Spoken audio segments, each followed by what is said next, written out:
कैसे हैं? सब ठीक है ना? तो बच्चों अभी हम लोग क्या पढ़ रहे हैं? Cyclic structure of glucose. ठीक है, तो आज उसको हम लोग कंप्लीट कर लेंगे। उसके बाद नेक्स्ट लेक्चर हम लोग का क्या रहेगा? न्यूट्रलिटेशन। ठीक, तो चलिए स्टार्ट करें।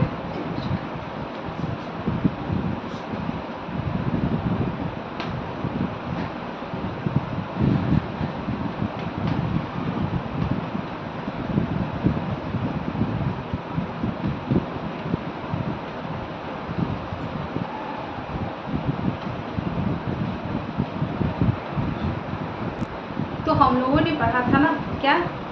आज हम लोग क्या पढ़ेंगे? आज हम लोग पढ़ेंगे जो स्ट्रेट चेन जो था स्ट्रक्चर वो फेल्योर क्यों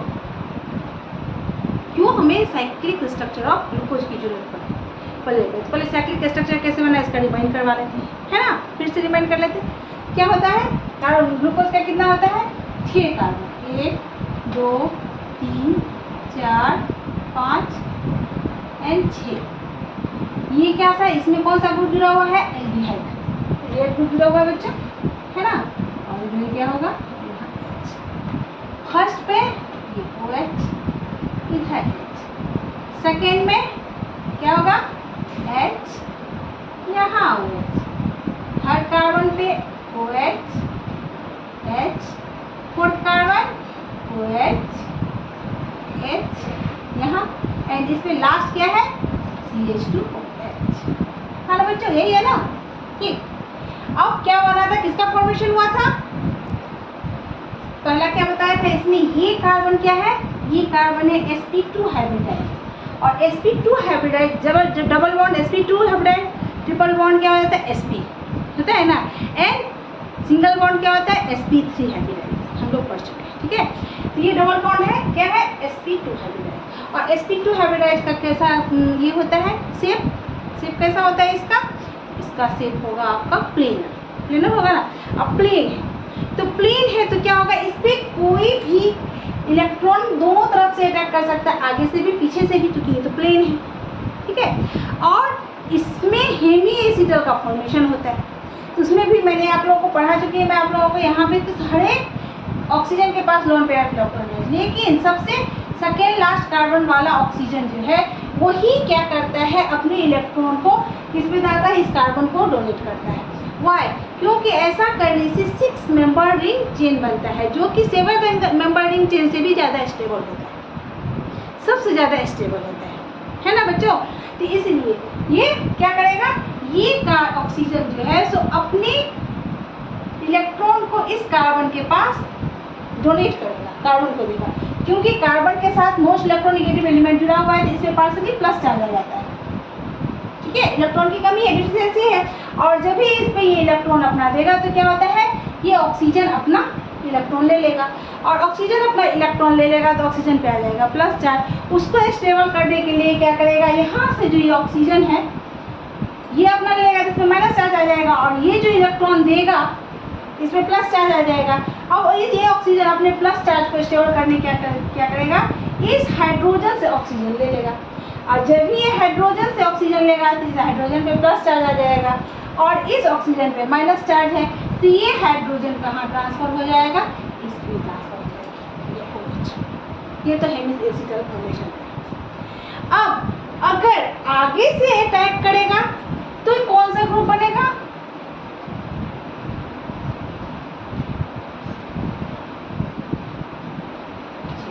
आगे से अगर अटैक किया तो यहाँ पे इस साइड OH ग्रुप बनेगा। क्या बनेगा? इस साइड OH ग्रुप का फॉर्मेशन होगा।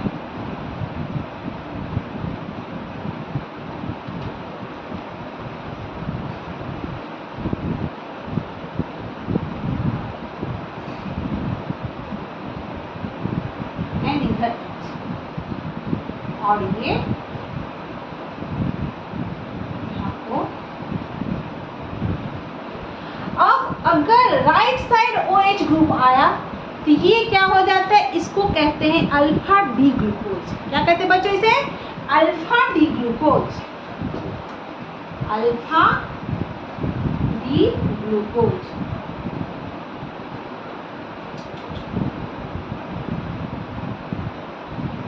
एंड चूंकि प्लेनर है तो इससे क्या होगा? आगे से भी अटैक कर सकता है एंड पीछे से भी। और अगर पीछे से ये अटैक किया तो जो बना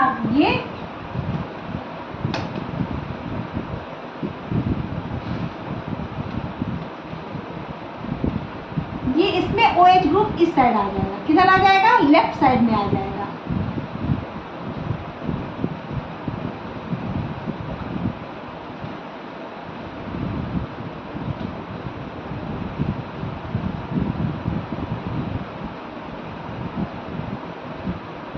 यहाँ किस साइड आ गया? लेफ्ट साइड में। तो इसे क्या करेंगे?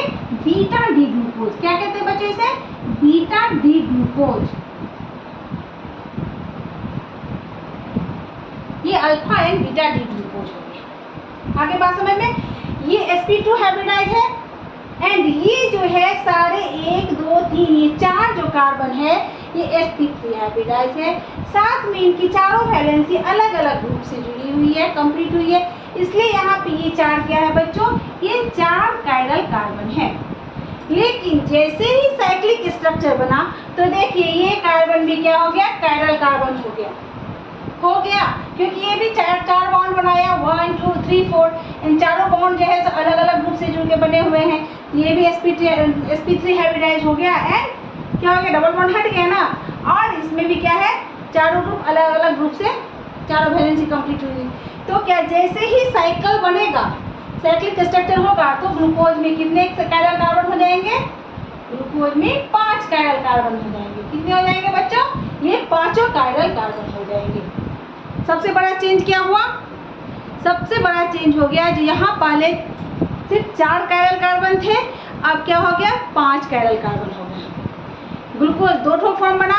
अब ये पहला नंबर 1 कार्बन जो है क्योंकि प्लेनर है, इस पे दोनों तरफ से क्या हो रहा है? अटैक होके 2 फॉर्म बन रहा है, 2 आइसोमर बन रहे हैं। कितने बन रहे हैं? 2 आइसोमर बन रहे हैं। तो इस कारण से इस कार्बन को क्या बोलते हैं? एनोमर। क्या बोलेंगे? एनोमर या इपीमर बोलेंगे। क्या बोलते हैं इसे? एनोमर या इपीमर बोलते हैं। एनोमर या इपीमर एक ही होता है, समझे बच्चों? तो इसके कारण एक कार्बन से जब एक कार्बन से 2 स्टेरियोमर बने तो वैसे कार्बन को एनाइसोमर बोल सकते हैं या एनोमर या इपीमर कार्बन बोलते हैं। आगे बात समझ में? क्यों बोलते हैं? क्योंकि ऐसे कार्बन जो एक कार्बन से 2 तरह के आइसोमर का प्रोडक्शन करे, 2 तरह के आइसोमर बने, फॉर्मेशन हो, तो वैसे कार्बन एनोमर या इपीमर कार्बन कहलाते हैं। आगे बात समझ में? यहाँ तक समझ में आ गई? यहाँ तक स्क्रीनशॉट ले लीजिए। ये तो पढ़ाया हुआ, कहीं मैं रिवीजन करवा रही हूँ। अब नेक्स्ट आगे साइक्लिक स्ट्रक्चर पे चलते हैं। ये तो हो गया जब साइक्लिक स्ट्रक्चर में बनेंगे। अब देखिए जब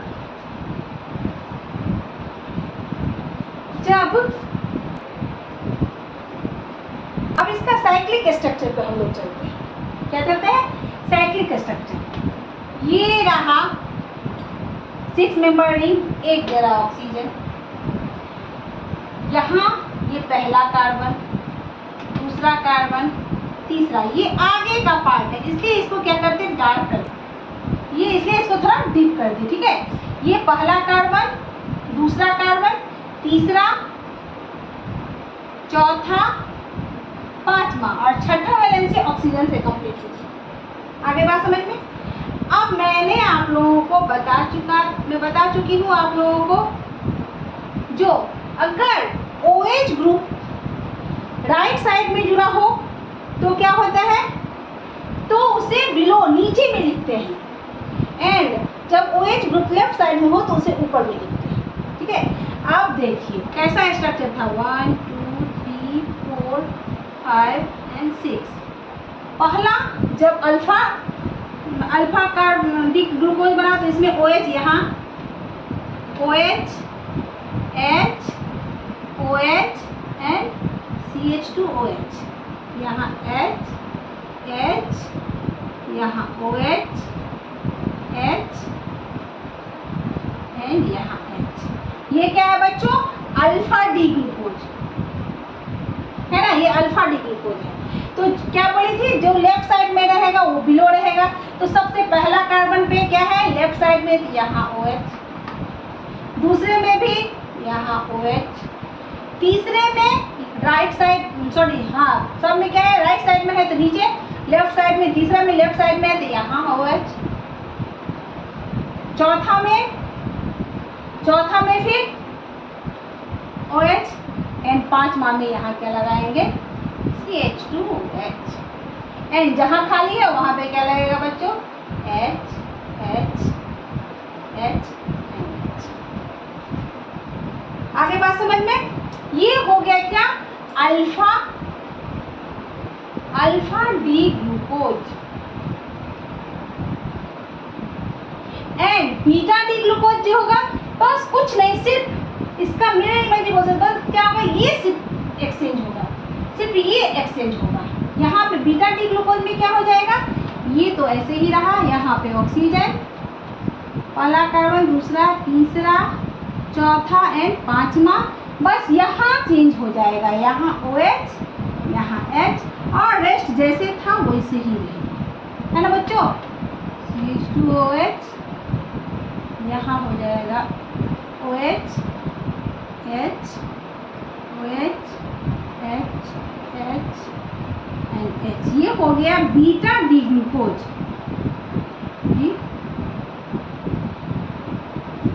ये हो गया बीटा डी ग्लूकोज।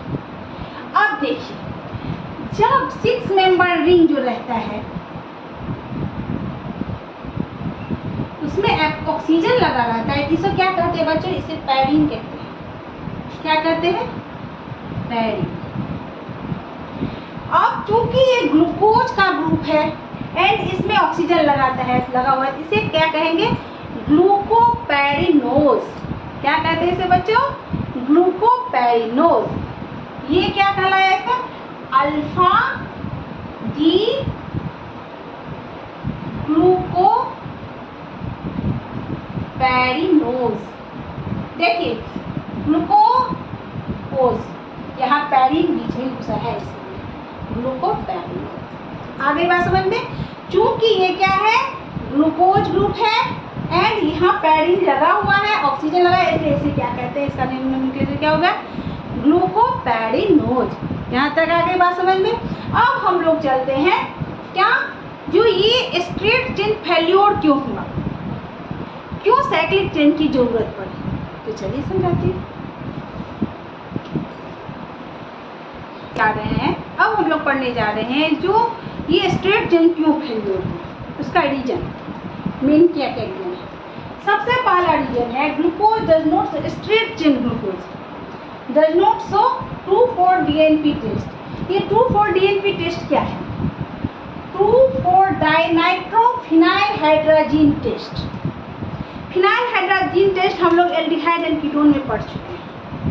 ये क्या देता है, सिर्फ एल्डिहाइड और कीटोन में ही होता है फिनाइल हाइड्रोजीन टेस्ट, है ना।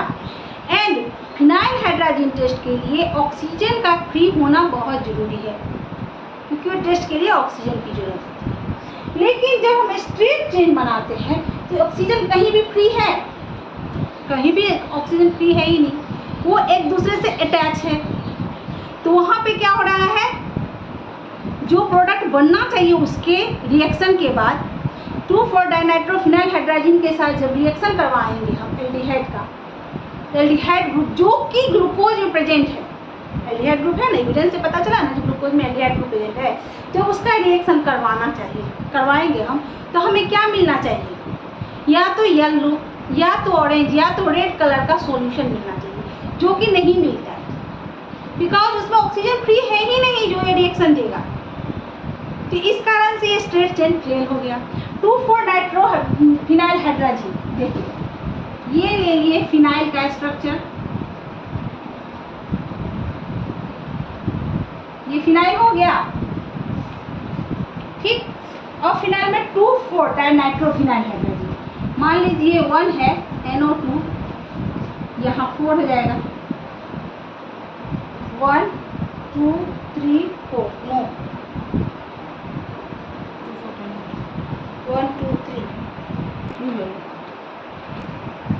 ये है 2,4-DNP, यानी ये पहला पोजीशन हो गया, ये पहला, ये 2 3,4,2,4 डाइनाइट्रो, ये ग्रुप लगा यानी फिनाइल हाइड्रोजन। जब इसका रिएक्शन किसके साथ करवाएंगे? एल्डिहाइड के साथ, RCHO के साथ। तो क्या देना चाहिए? या तो रेड कलर या येलो कलर या ग्रीन कलर का पीपीटी चाहिए।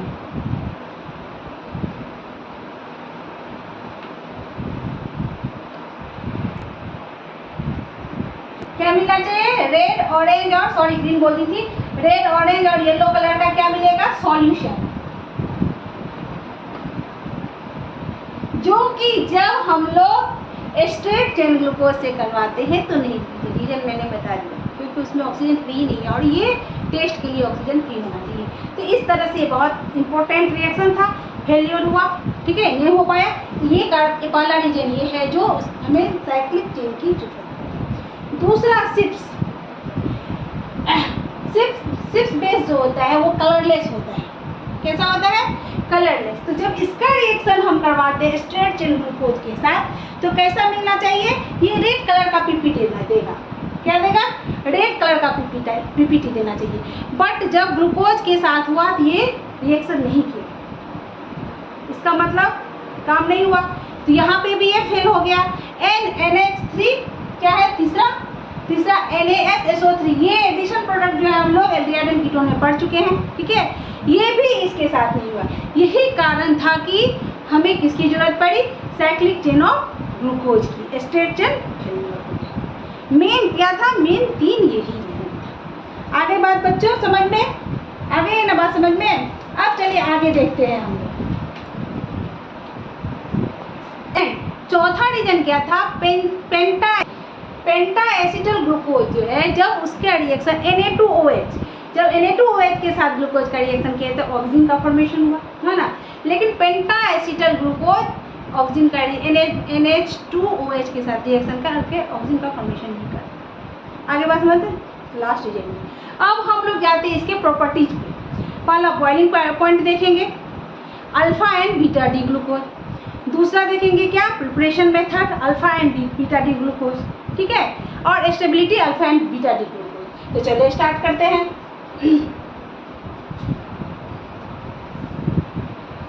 has 2 crystalline form. crystalline form, इसमें 2 क्रिस्टलाइन फॉर्म होता है। पहले में बता चुके आप लोगों को। ये हो गया ग्लूकोज, ठीक। यहाँ इसको ऐसे करें, यहाँ इसको ऐसे करें। ये हो गया alpha D glucose, alpha D glucose. ये हो गया बीटा डी ग्लूकोज। बच्चों लिख के पढ़ाने में थोड़ा टाइम ज़्यादा लगता ही है। इसमें फॉर्मेशन अल्फा, जब हम ग्लूकोज का करवाते हैं तो 36% अल्फा डी ग्लूकोज का फॉर्मेशन होता है। कितना परसेंट? 36% अल्फा डी ग्लूकोज का फॉर्मेशन होता है एंड 64% बीटा डी ग्लूकोज का फॉर्मेशन होता है, ठीक है। कितना होता है? 64% बीटा डी ग्लूकोज। ज़्यादा से ज़्यादा बीटा डी ग्लूकोज का ही बॉइलिंग पॉइंट पे, मेल्टिंग पॉइंट पे आते हैं। जब मेल्टिंग पॉइंट आते हैं, मेल्टिंग पॉइंट, तो इसका मेल्टिंग पॉइंट कितना होता है? 19 डिग्री केल्विन। इसका इसका होता है 419 केल्विन पे ये बॉइल करता है, इसका बॉइलिंग पॉइंट। इसका होता है 423 केल्विन। तो जिसका बॉइलिंग पॉइंट ज़्यादा है वो ज़्यादा स्टेबल होता है। मालूम है क्या होता है? जिसका बॉइलिंग पॉइंट ज़्यादा होगा वो ज़्यादा स्टेबल होगा, ठीक। अब प्रिपरेशन पे आते हैं। किस पे आते हैं? प्रिपरेशन। किस पे आते हैं? इस पे प्रिपरेशन पे आते हैं। Crystallization of concentrate,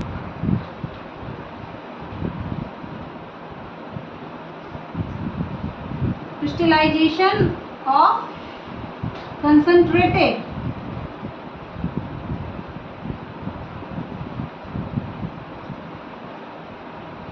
glucose,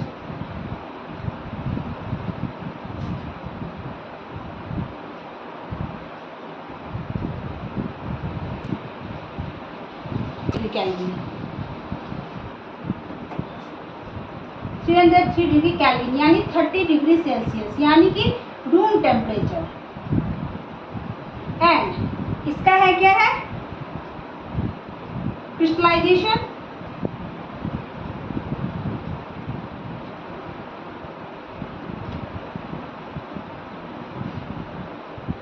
of crystallization of saturated, hot and saturated solution, hot and saturated solution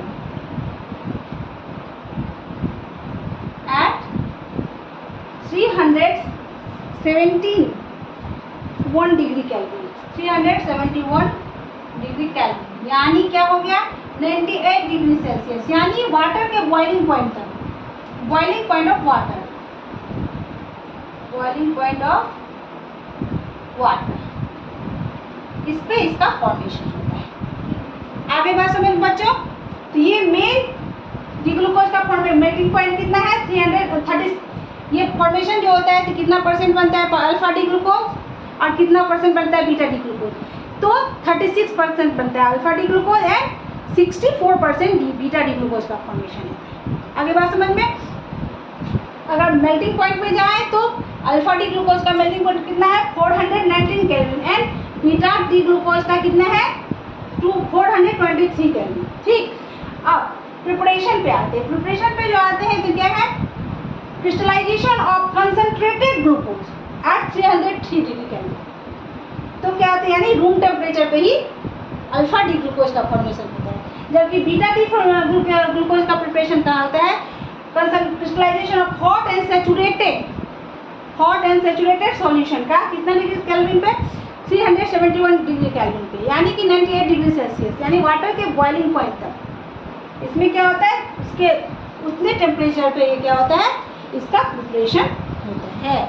इस तरह से हम लोगों ने इसके प्रिपरेशन को देख लिया। अब स्टेबिलिटी पे चलते हैं, ठीक है बच्चों, चलिए स्टेबिलिटी पे चलते हैं,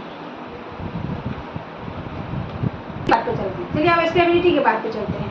तो बीटा डी ग्लूकोज जो है ज़्यादा स्टेबल होता है अल्फा डी ग्लूकोज से, क्यों, तो बीटा डी ग्लूकोज में OH ग्रुप जो होता है, फर्स्ट कार्बन का OH ग्रुप हेमी स्ट्रक्चर बनने के बाद जो फॉर्मेशन होता है वो कौन से पोजीशन पे होता है, उसमें OH का पोजीशन होता है इक्वेटोरियल पोजीशन होता है, जबकि अल्फा डी ग्लूकोज में क्या होता है वो एक्सियल होता है।